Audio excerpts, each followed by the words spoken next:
Windows 10 এর login password remove করার জন্য প্রথমে স্টার্ট মেনুতে ক্লিক করুন। এবার সেটিংয়ে ক্লিক করুন। সেটিংয়ে ক্লিক করার পর দেখতে পারবেন অ্যাকাউন্ট নামে একটি অপশন রয়েছে।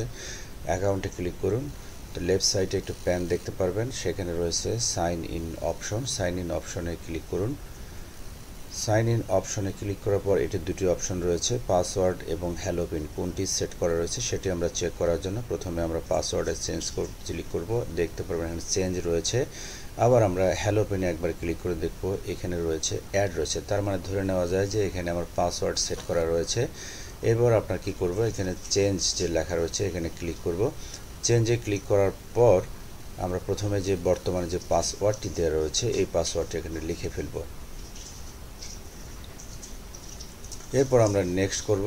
নেক্সট করার পর যে আমরা যে নিউ পাসওয়ার্ড এখানে কিছুই করব না, নেক্সট করে দেব, তারপরে ফিনিশ করে দেব। ব্যাস হয়ে গেল।